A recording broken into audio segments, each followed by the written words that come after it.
नमस्कार। आज हम बात कर रहे हैं उस दर्द की, उस चीख की, उस सवाल की जो सिर्फ एक परिवार तक सीमित नहीं रहा बल्कि अब पूरे समाज की अंतरात्मा को झकझोर रहा है। राजस्थान से बांदीकुई से लेकर जयपुर तक सड़कों पर मोमबत्तियां जल रही है, आंखों में आंसू है और दिलों में एक ही सवाल गूंज रहा है कि क्या गोदीप की मौत आत्महत्या थी या फिर एक सोची समझी साजिश के तहत की गई हत्या।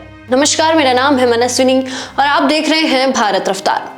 एक पिता पिछले कई दिनों से हाथ जोड़कर न्याय की गुहार लगा रहा है। क्यों अब तक सच सामने नहीं आया? क्यों सवाल बढ़ते जा रहे हैं और जवाब लगातार गायब होते जा रहे हैं?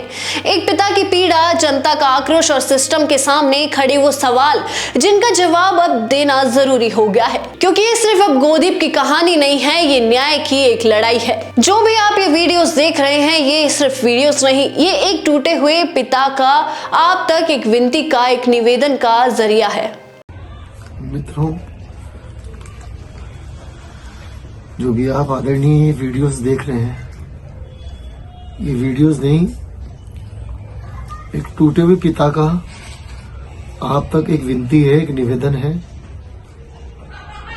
गोदीप की हत्या करके कुछ लोगों ने उसे खुदकुशी का नाम दिया है।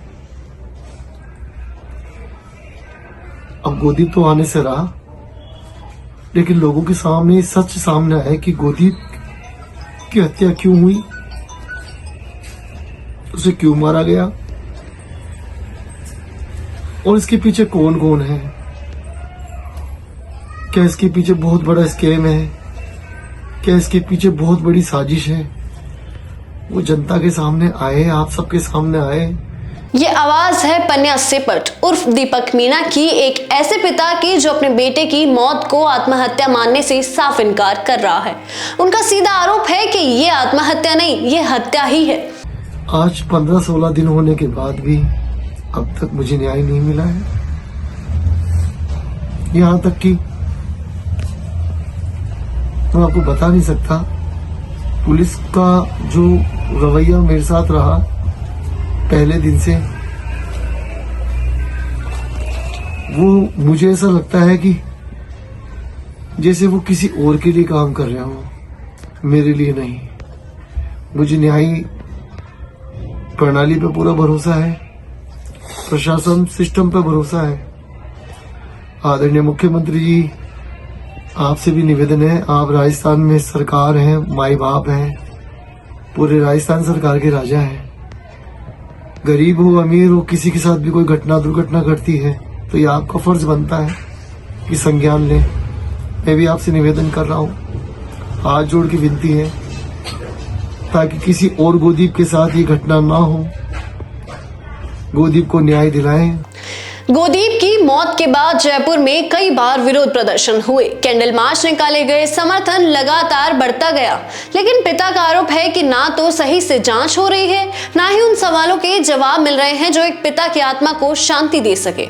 जो इतने भी साथी जो इस वीडियो के माध्यम से मुझे देख रहे हैं, सुन रहे हैं, उनसे हाथ जोड़ के निवेदन है, मैं अपनी झोली फैलाता हूँ। ये झोली है, मुझे आपसे कुछ नहीं, सिर्फ बस मेरे बच्चे को न्याय दिलाएं। ये गोदीप की आत्मा को तभी शांति मिलेगी जब उसे न्याय मिलेगा, क्योंकि बार बार कानों में आके एक ही आवाज आती है कि पापा मैंने आत्महत्या नहीं की, मैंने कोई सुसाइड नहीं किया, मुझे कुछ लोगों ने मिलकर मारा है, मुझे न्याय दिलाए। आज मेरा सब कुछ खत्म हो चुका है मित्रों, सब कुछ। गोदीप एक बेटा ही नहीं, एक पिता का मित्र भी था, मुझसे हर चीज शेयर करता था। फिर उस दिन ऐसा क्या हुआ, जिनके साथ वो गया उन्होंने उसे आने ही नहीं दिया। आज मैं बहुत पीड़ित हूँ, बहुत परेशान हूँ। आप सभी से हाथ जोड़कर झोली फैला के मैं न्याय की भीख मांगता हूँ। मुझे न्याय दिलाने में अपना योगदान दें। अगर जांच सही ढंग से हो रही है तो माता पिता को अब तक पूरी सच्चाई क्यों नहीं बताई गई? अगर ये आत्महत्या है तो दोस्त आखिर गायब क्यों हैं?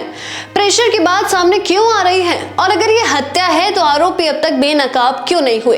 अब जनता ने यह फैसला किया है कि 7 तारीख यानी 7 जनवरी को ट्विटर पर जस्टिस फॉर गोदीप को ट्रेंड कराया जाएगा और एक कैंडल मार्च निकाली जाएगी। और ये कैंडल मार्च सिर्फ एक शोक नहीं, कि न्याय की मांग है। ये सवाल अब सिर्फ दीपक मीणा का नहीं, ये सवाल पूरे सिस्टम से है। आप क्या सोचते हैं, ये आत्महत्या है या हत्या? अपनी राय कमेंट में दीजिए और वीडियो को ज्यादा से ज्यादा शेयर कीजिए ताकि एक पिता की ये गुहार अनसुनी ना रह जाए।